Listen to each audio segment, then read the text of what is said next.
After Russian defenses relaxed, Ukraine struck the 500M from below.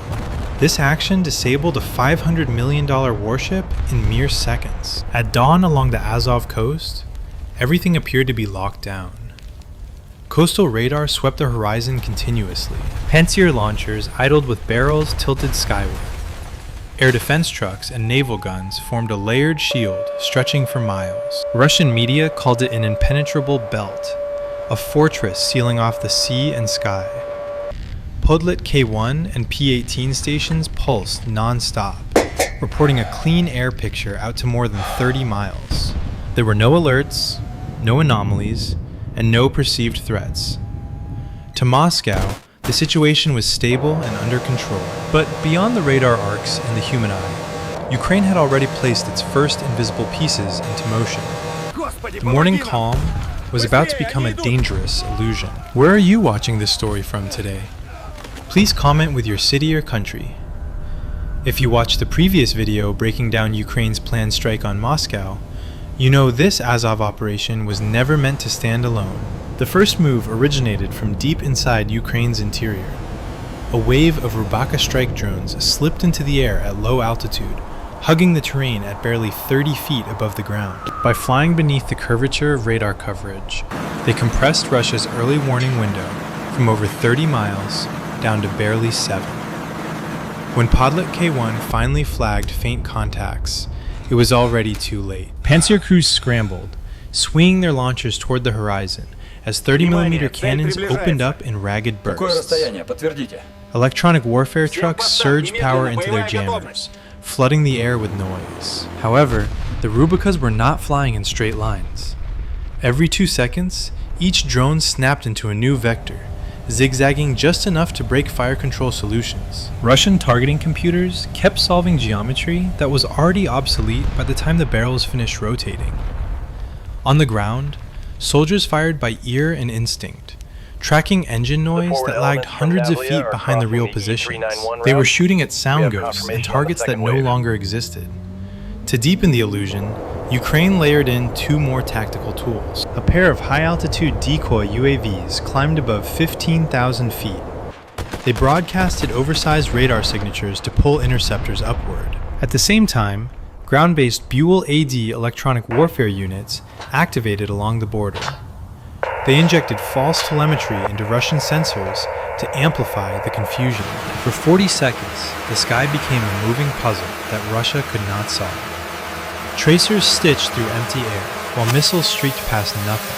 While every Russian eye stayed locked upward, the real attack path quietly opened below their line of sight.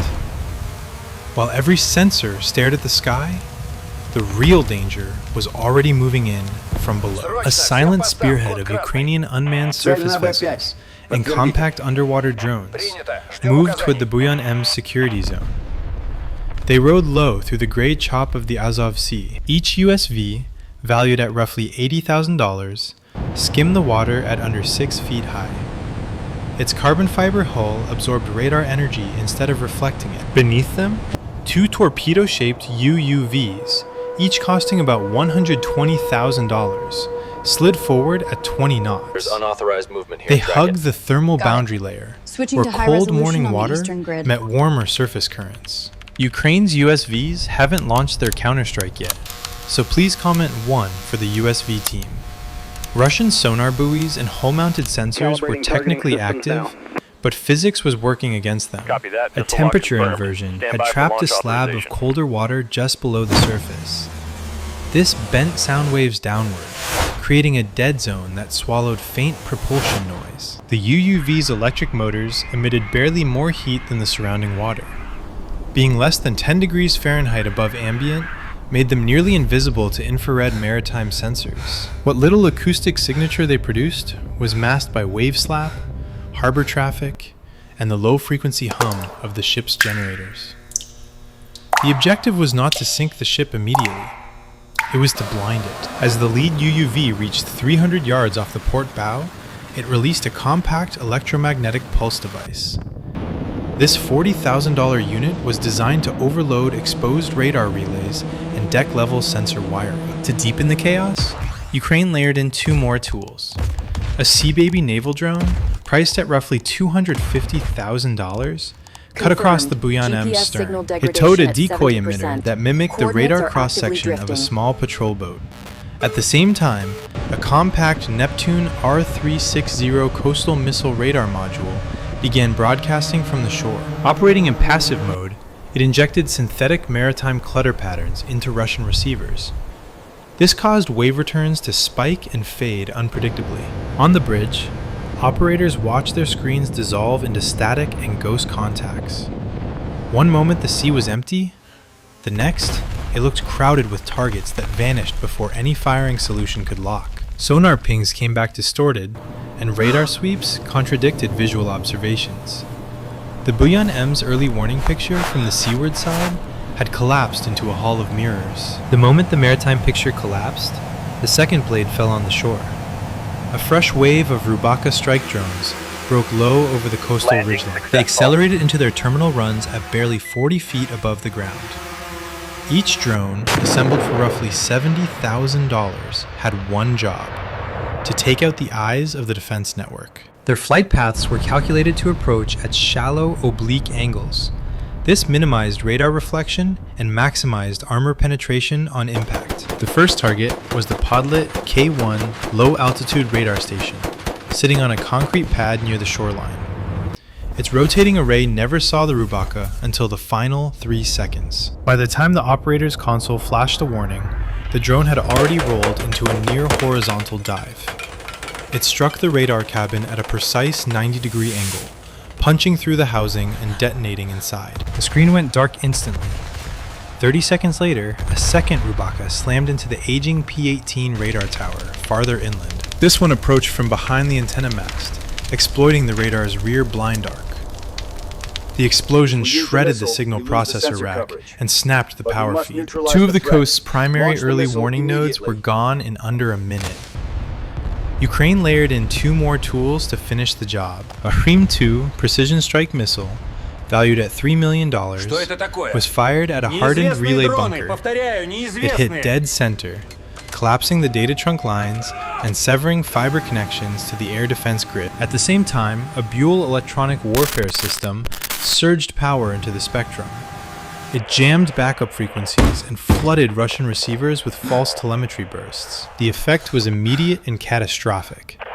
Pantsir batteries that had been sharing a common air picture suddenly went blind and isolated. Each unit reverted to its own narrow sensor bubble, unable to hand off targets or coordinate sectors. Operators shouted conflicting contact reports over static-filled radios. One radar showed 5 inbound objects, another showed none, and a third showed a phantom swarm. Within 3 minutes, the coastal air defense network had been peeled apart, layer by layer. It was not destroyed outright, but fractured into disconnected fragments. The digital nervous system of the shoreline had been cut. Without shared data, every gun, every launcher, and every crew was now fighting alone. They were guessing instead of seeing. With the coastal radar net shattered, the remaining shield snapped into a purely reflexive mode. Pantsir SM batteries along the shore began firing on local sensor cues alone. They launched interceptors the moment anything flickered onto their screens. One launcher slewed hard left and fired a pair of surface-to-air missiles worth $500,000 each. A second battery followed seconds later, throwing thousands of 30mm rounds into the sky. However, the sky no longer held a stable target. The drones intentionally made the situation worse. Every 2 seconds, each Rubaka snapped into a new vector, up, down, left, or right. Russian fire control computers tried to extrapolate trajectories, but the algorithms were always too late. The geometry changed before the numbers were crunched. The system was chasing ghosts. To deepen the chaos, Ukraine folded in 2 more weapons. A pair of Harop loitering munitions, costing about $700,000 each, began orbiting silently above. This forced Pantsir crews to split their attention between low-flying Rubakas and high-angle dive threats. At the same time, a mobile jamming unit on the Ukrainian side injected broadband interference. This introduced micro-lags and false range data that compounded targeting errors. One Pantsir crew emptied nearly its entire magazine in under a minute without a single hit. Another launcher sat helpless while reloading as drones skimmed past just beyond minimum engagement angles. The battlefield had become a time trap. Russia was no longer fighting what was happening, but what had already happened a second ago. In modern drone warfare, a single second is an eternity. The final deception unfolded like a perfectly timed magic trick. As Russian sensors argued with each other, a new group of Ukrainian drones suddenly climbed into view. These were the decoys, flying straight, clean lines that presented an easy target. On the Buyan M's deck, operators snapped to attention. The AK-630M2 naval gun system came alive, its twin barrels roaring at 10,000 rounds per minute. Chaff canisters fired in rapid sequence, creating silver clouds to blind incoming seekers. From the bridge, it looked like the defense was finally succeeding. But that victory was an illusion by design. While every Russian eye tracked the high flyers, the real strike package was skimming the dark water. A pack of Bober's sea drones cut across the wave tops at barely 10 feet above the surface. Their black hulls blended into the chop, sitting inside the mechanical dead zone of the ship's gun mounts. The AK-630M2 could not depress its barrels low enough to track them. Fire control radar could not separate their returns from the rolling clutter of the sea. To the system, they looked like nothing more than waves. Russian crews reacted on instinct, with more chaff and flares. However, the Bobers were being flown manually through real-time video feeds, not radar locks. They ignored the false targets and threaded their way through the spray like guided torpedoes with wings. To amplify the confusion, Ukraine layered in two concrete tools. A Neptune coastal radar flooded the maritime sector with synthetic clutter returns. This made the Buyan M screens sparkle with phantom contacts. At the same time, repurposed R330 GTEL jammers injected bursts of interference. This degraded range accuracy just enough to keep the ship's solutions from converging. On deck, sailors shouted conflicting bearings, while the defensive doctrine collapsed into noise. Then, the decoys peeled away and vanished into the clouds, their job complete. Every major weapon on the ship was still aimed up and outward. Down at wave level, inside the blind zone of guns and sensors, the Bober drones were unstoppable. The moment of impact came without warning. The Bober sea drones surged out of the spray and slammed into the missile compartment below the waterline. The pilot adjusted the dive angle to a near-perfect 90 degrees, turning the drone into a kinetic spear. The warhead punched through the outer hull and detonated inside the caliber storage bay. The blast ripped through wiring, fuel lines, and guidance racks in a single violent breath. Flames fed on exposed propellants and hydraulic fluid along the magnesium panels. Secondary fires erupted within seconds. On the bridge, alarms stacked as temperature readings spiked past 2,000 degrees Fahrenheit. Fire teams rushed in, but every hose burst into steam.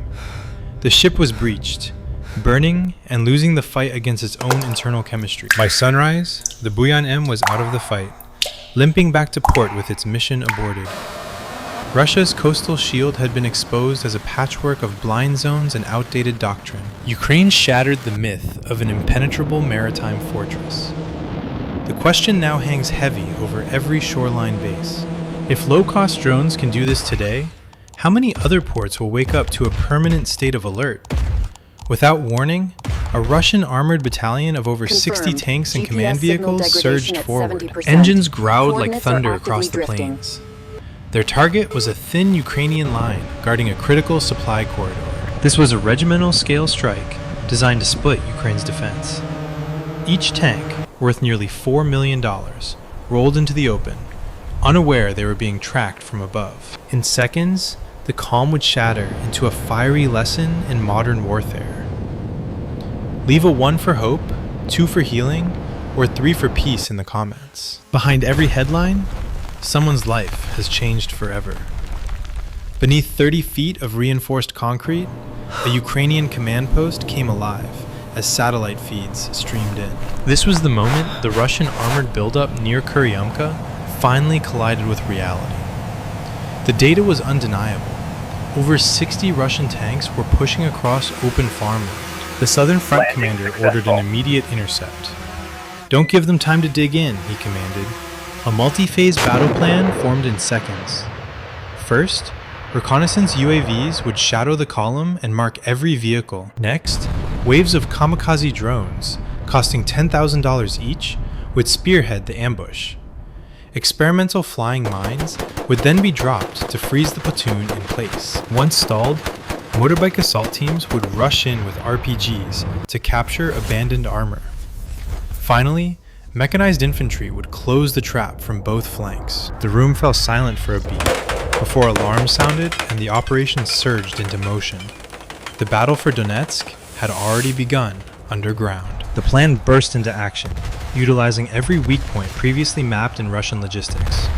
From two separate vectors, a pair of Bayraktar TB2 strike drones slid through the pre-dawn air. Their infrared optics scanned the column sprawled across the farmland.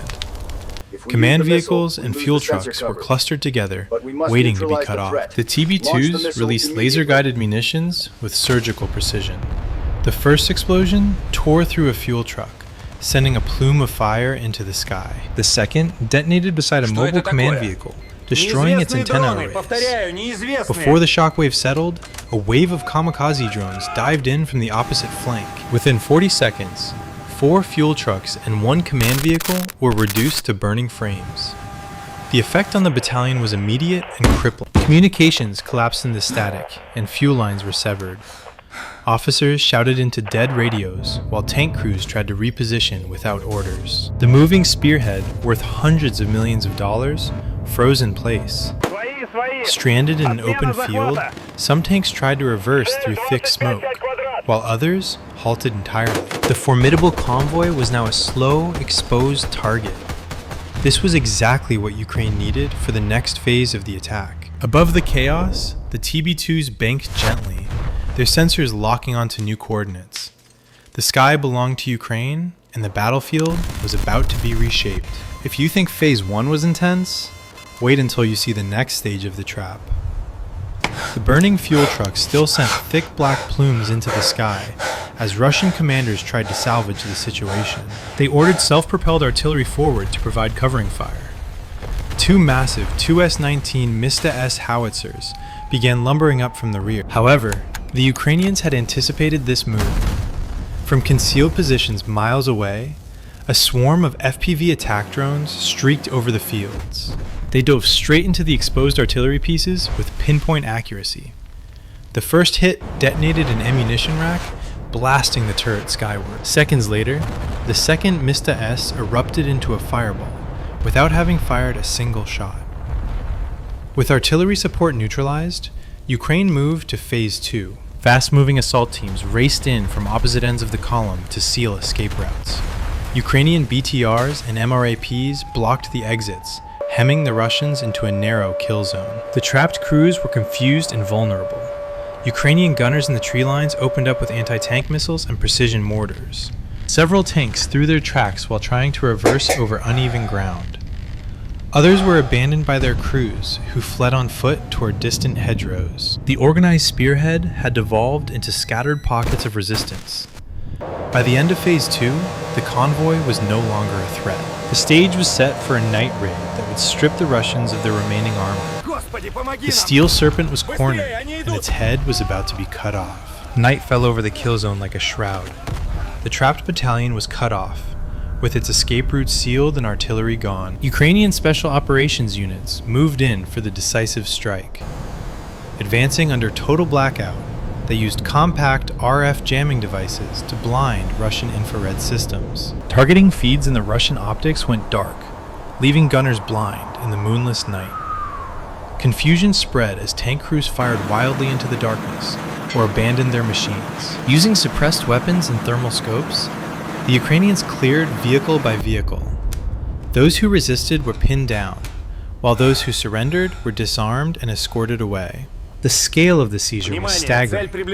20 main battle tanks, including T-72s and T-80s, were captured intact.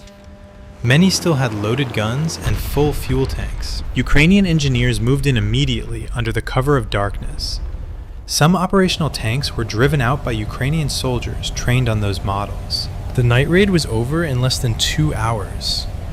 The battlefield was now an open graveyard of steel, and Ukraine held the keys to the tanks. By dawn, the formidable Russian column had been gutted. In the first light, recovery crews began hauling the captured tanks to secured staging areas. There was no time to waste for the intact machines. Ukrainian crews roared the engines back to life and began the trip to friendly territory. At forward depots, mechanics worked in efficient teams to inspect every vehicle. The first task was to strip away Russian markings and paint on Ukrainian insignia. Radios were reprogrammed to mesh with Ukrainian command networks.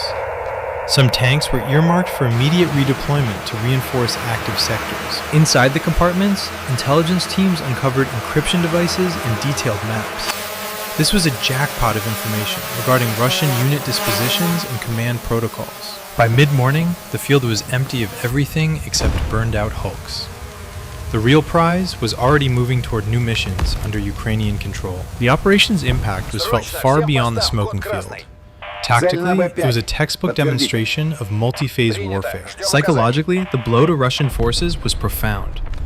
The realization that their own weapons could be turned against them eroded any remaining security. On the information front, images of captured tanks flooded global news outlets. Russia had effectively become one of Ukraine's largest tank suppliers. The symbolism was impossible to miss. In less than 48 hours, Ukraine had dismantled an entire armored push in the Donetsk region. Strategically, the loss forced Russian planners to rethink operations across the sector. The victory raised a sharp question. Is any Russian convoy truly safe? The lesson of the day was clear. Speed, layered coordination, and real-time intelligence can neutralize even the heaviest formations. Ukraine's fusion of technology and agility had turned into decisive power. As dawn spread, columns of smoke climbed into the sky. Ukrainian soldiers guided prisoners away from the wreckage of a victory, measured in both steel and humanity. The failure exposes everything. The radar is overloaded and the fire control is lagging. The Russian defense net is tearing at the seams. What was once fog has become an electronic maze that Ukraine has successfully navigated. A second HIMARS missile locks onto fresh data from a Shark drone. Its laser and thermal cues are stitched into a single precise vector. Above the trees, a wave of Ukrainian FPVs circles wide, releasing chaff clouds to mimic migrating birds. This adds another layer of confusion to the Russian radar picture. On the ground, the HIMARS launcher executes a flawless shoot-and-scoot maneuver. In under 90 seconds, the crew is hidden and ready to fire again. Panic spreads as Russia activates a secondary S-400 station and a $200 million Nebo M radar. But the system is immediately drowned by hundreds of Phantom Echoes.